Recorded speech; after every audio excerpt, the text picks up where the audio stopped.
বিসমিল্লাহির রহমানির রহিম। প্রিয় ভিউয়ার্স, আমি আজ শেয়ার করব আমার ছাদ বাগানের কিছু গাছ, ফুল এবং ছাদ বাগান এক কথায় ছাদ বাগান নিয়ে আপনাদের সব কিছু আপনাদেরকে দেখাবো এবং বলবো যে আমার ছাদ বাগানে কি কি আছে এবং কি কি আপনার করা প্রয়োজন। আপনারা যদি এদের মধ্যে সঠিক পরামর্শ দিতে পারেন তাহলে দিবেন যে আপনার এইটা করলে আরেকটু ভালো হয়। আপনারা দেখতে পাচ্ছেন যে এই যে চারা গাছগুলো, এই চারা গাছগুলো আমার এবার দেওয়া। এই চারা গাছগুলো থেকে অলরেডি ফুল ফুটেছে। এই যে দেখেন, এই যে একটা ফুল ফুটে আছে, যে বড়, কত বড় ফুল। এই ফুলগুলো করলাম এই চারা গাছ থেকে এবার দিয়েছি, এবারই ফুল ফুটেছে। এইভাবে প্রায় 100-র উপরে আমার গোলাপ ফুল, অর্থাৎ গোলাপ দুটো রকমের গোলাপ আমার এই জায়গা আছে। অর্থাৎ কালো গোলাপটা নাই, এই জায়গা আছে শুধুমাত্র লাল এবং সাদা গোলাপ। এই দুটো গোলাপের প্রায় 100-র মতো চারা আমার কাছে আছে। আপনারা যদি কেউ চান তাহলে অতি সহজেই এবং সুলভ মূল্যে আমার কাছ থেকে এই চারাগুলো সহজেই কিনে নিতে পারেন। আর আমার ইউটিউব চ্যানেল, যে চ্যানেলটি আছে, সেই চ্যানেলটি সাবস্ক্রাইব করবেন এবং সাথে আমাকে সহযোগিতা করবেন। আমি একজন সহকারী শিক্ষক এবং তার সাথে একজন ইংলিশের টিচারও বটে। শুধু ইংলিশের বললেই হবে না, আমি আইএলটিএসের একজন টিচার। তারপরেও আমি আমার ছাদ বাগানে যে গাছগুলো করেছি, বসে না থেকে যদি আপনি এভাবে করেন তাহলে আপনিও একদিন এভাবে দেখতে পারবেন যে আপনার ছোট উদ্যোক্তা থেকে বড় একজন উদ্যোক্তায় পরিণত হতে পেরেছেন। অর্থাৎ এই যে গাছগুলো দেখছেন, এই সবগুলো গাছ অর্থাৎ আমার এই বাগানের, অর্থাৎ ছাদ বাগানের দুই একটা না, এরকম হাজারো গাছ রয়েছে। আমার মনে হয় যে আপনাকে দেখা আমি শেষ করতে পারবো না, আর অনেক বড় ভিডিও হয়ে যাবে। এই যে টমেটো গাছগুলো দেখছেন, এই যে টমেটোগুলো, এই টমেটোগুলো আমার অলরেডি পেকে গেছে। আজ 16ই ডিসেম্বর বিজয় দিবস। এই বিজয় দিবস উপলক্ষে আমি এই ভিডিওটা আবু সাইদ, মুগ্ধ এবং শহীদ বীরদের প্রতি, অর্থাৎ যারা আমাদের 5ই আগস্ট শহীদ হয়েছেন, বাংলাদেশ ফ্যাসিস্ট সরকারের হাত থেকে মুক্তি পেয়েছে, তাদের স্মরণে উৎসর্গ করতে চাই। আপনারা দেখতে পাচ্ছেন আমার চারপাশে এই যে বাগানের অর্থাৎ ছাদ বাগানের চারপাশে যে ওয়ালের চারপাশে আমি এই গাছগুলো লাগিয়েছিলাম এবং গাছগুলো থেকে কি পরিমাণ, অর্থাৎ প্রত্যেকটা গাছ থেকে প্রায় কয়েক কেজি টমেটো ইতিমধ্যে অলরেডি সংগ্রহ করা হয়ে গেছে এবং হচ্ছে।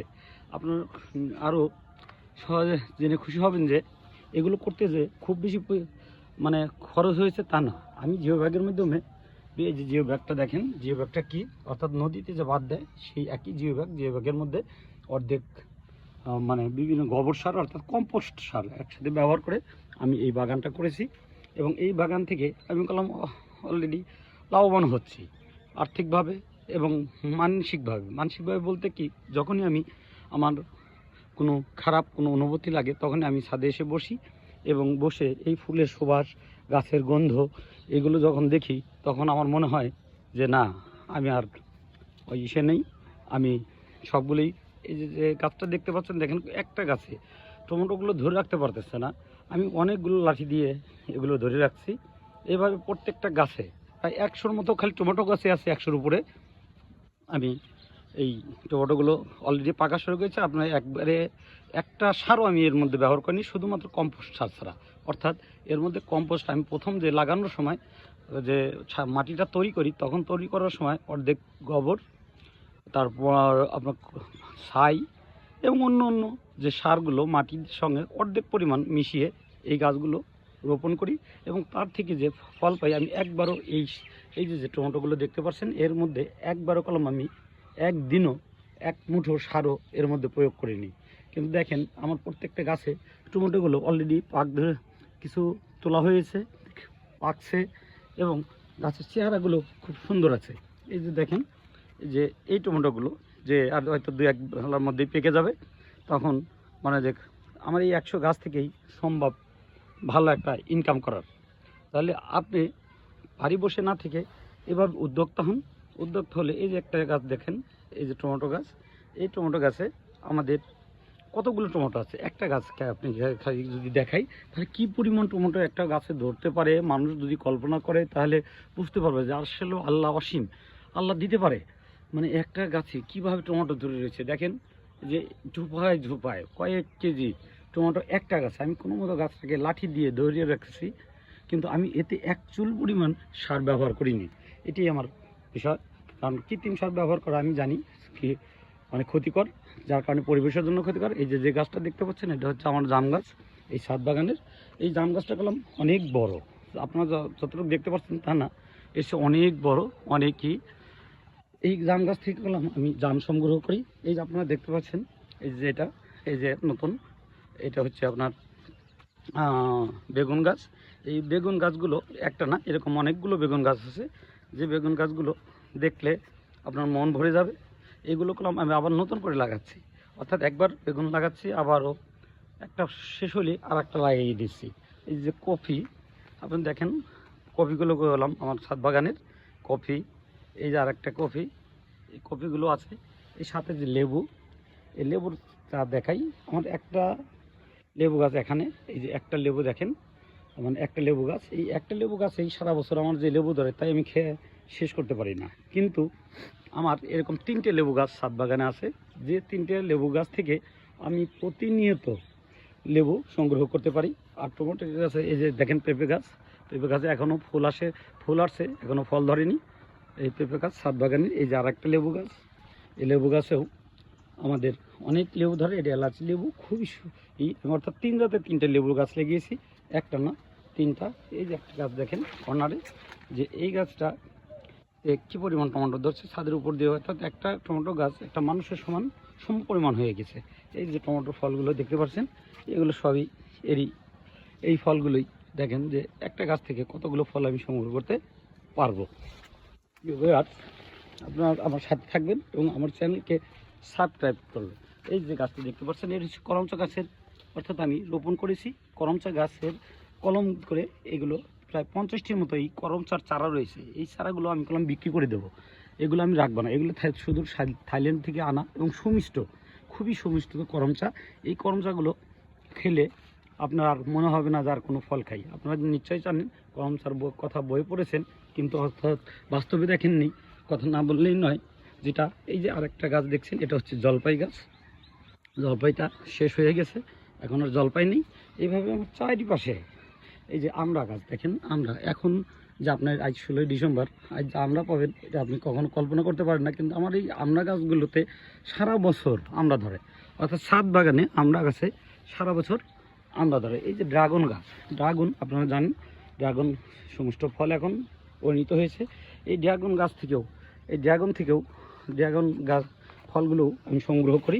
আমি ব্যক্তিগতভাবে অর্গানিক পদ্ধতিতে কোনো জৈব সার ব্যতীত কোনো কৃত্রিম সার ব্যবহার না করে এই প্রোডাক্টগুলো উৎপাদন করি। আপনারা যদি কেউ কিনতে চান কিংবা কিনতে আগ্রহী হন, তাহলে আমার সাথে এই চ্যানেলে সাবস্ক্রাইব করুন এবং আমার সাথে যোগাযোগ করুন। তাহলে আমি সহজেই এই যে এটা দেখছেন এটা একটা বড়ই গাছ, বড়ই শেষ হয়ে গেছে, যার কারণে গাছটা রেখে দিয়েছি, আবার হবে। এই যে টমেটো গাছগুলো আছে আপনারা দেখতে পাচ্ছেন যে টমেটো গাছগুলো অনেক টমেটো গাছ।